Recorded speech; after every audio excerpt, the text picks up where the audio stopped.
Almost every time this discussion from Beerbiceps perspective ends on vegans versus meat eaters. क्या पगला प्रश्न है? And they all respectfully disagreed with veganism. Avocado. In this video, I'm going to talk about some lapses in critical thinking, which is going to result into flawed assessment of certain situations. It is very important for you to know these lapses for two reasons. One, so that others can't take advantage of you by diminishing your arguments. Secondly, it will make you a better thinker.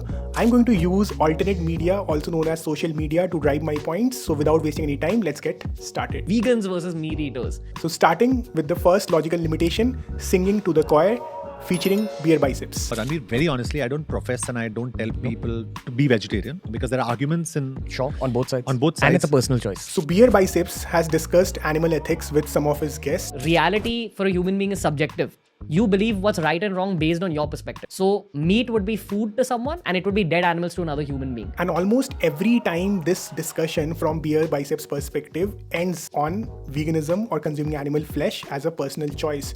Now, if you notice that all of these guests hold a similar view, they all end up saying that yes, it's a personal choice. All of his guests are parroting his position. Now, it may be a possibility that veganism was discussed with these people as the topic came up naturally, and it can be just a coincidence that they all share similar views.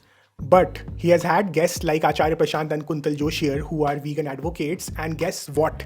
With them, he did not discuss veganism. In fact, the platform was all set with Kuntal Joshi to discuss veganism, but Beerbiceps conveniently moved on to the other topic. I am a vegan, as you mentioned in the beginning, and I've been a vegan for the last 17 years. So let's come back to mountaineering, bro. Now, Kuntal Joshi and Acharya Prashant are vegan advocates, and had there been an opportunity to talk about veganism, they would have given him badly. Another example of singing to the choir is the podcast Respectfully Disagree by Swaddle, wherein the host invited 2 or 3 other guests and they all respectfully disagreed with veganism. There was not a single vegan on the panel, so their position at the end of the show was same as what it was at the beginning of the show. And that is a classic display of singing to the choir, where you are essentially presenting your views to someone who holds similar views. So it is very important to assess the full spectrum. The easiest and one of the cheapest intellectual tasks is to stay away from voices that will make you think critically. Moving on to the next flawed thinking, thought terminating cliche, featuring the Lallantop. So in their podcast, Acharya Prashant was invited and there was this discussion on the ethics of eating animal flesh. Now Acharya Prashant gave answer and then there was a rebuttal, the usual ones, plants feel pain, and Acharya Prashant gave the answer nicely. और फिर जो कहते हैं कि पेड़ पौधों में भी तो जान होती है, क्या पगला प्रश्न है? And there were arguments such as, और biological evolution, हमारे पास canines हैं दांतों में, 4 canines हैं. and Acharya Prashant answers that as well. But guess what? Instead of acknowledging the point, the host says, यार ये एक लंबी बहस है. heard of such lines? Agree to disagree, live and let live, cycle of life. These sentences seem to be full of wisdom, but essentially they are oversimplified version of some topics which are really deep in nature.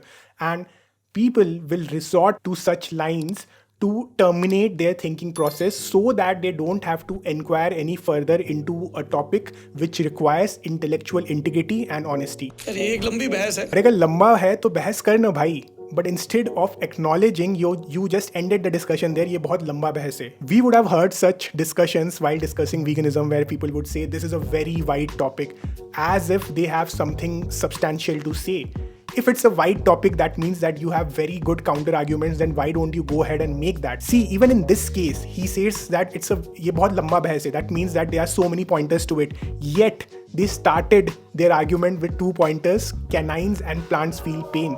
Your opening argument is supposed to be one of your best arguments, right? But instead you presented this, which essentially shows that there aren't many points to be discussed. And hence, it is a very cheap tactic which people deploy or sometimes resort to without realizing, but it is essentially lack in critical thinking at the end of the day. Next, flawed reasoning, Strawman Fallacy, featuring Masalalabs. Veganism saves the planet. Absolutely not. Complete BS. Misrepresenting veganism as a solution for sustainability. You drinking almond milk and all of that is not going to save the planet. How many times we vegans have to hear about almond milk? But wait, it's not over. Your artisanal hipster person living in Bombay, Bandra and Bangalore can sit and eat plant-based meat and avocado. And avocados. So we have said this so many times that almond milk, avocados and mock meat, that is not what represents veganism. They want to stay away from the argument of animal ethics, and again they would resort to environment, they would resort to the elite nature of these products. Essentially, they are trying to bypass animals and animal rights by talking about such elite products and environment. One documentary on Netflix, Yes. completely out of context, all made in the West, nothing to do with India. Greenhouse gas footprint of the meat industry in India doesn't even register. You see how tactfully he talks about environment and the flaw in the argument, which is right in a way that these documentaries are made in the West and they are getting their data from there, and hence he's trying to portray veganism devoid of good arguments. So if you're new here and you want to learn about what veganism is, then do check this video out. This is going to be a great starting point for you and will give you immense clarity on what veganism truly stands for.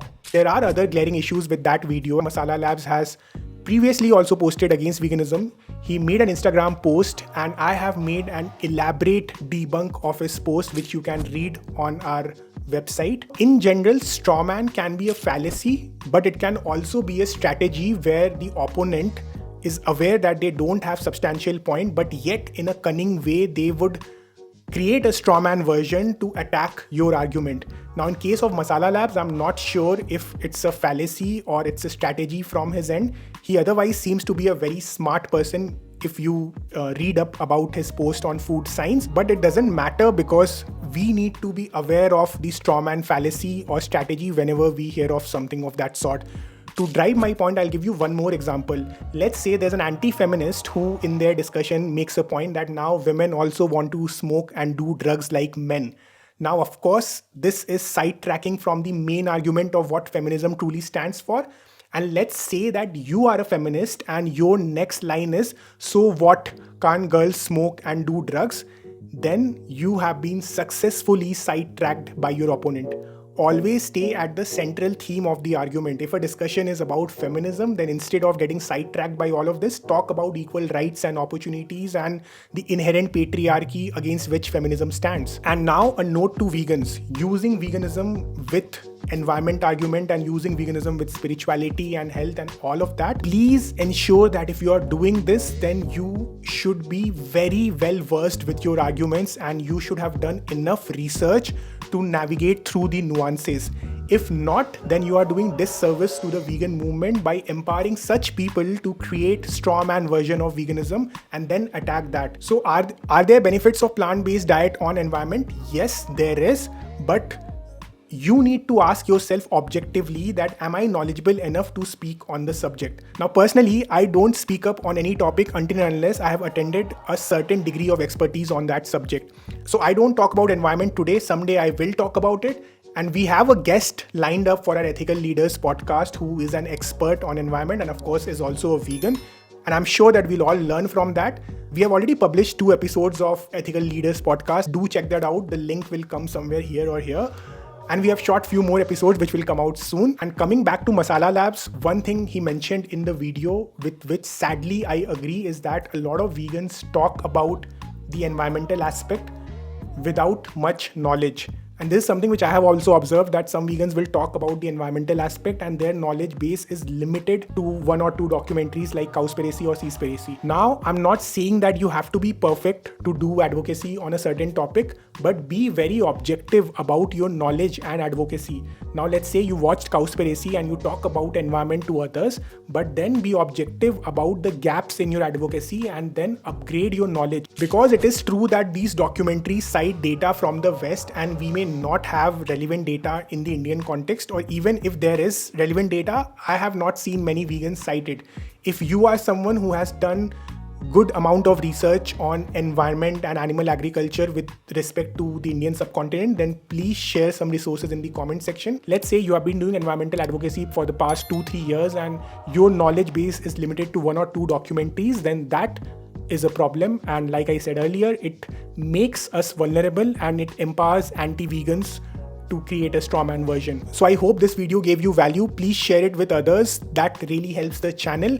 And do let me know in the comment section that what else would you like to see on this channel. And until we meet again, this is Shivam signing out.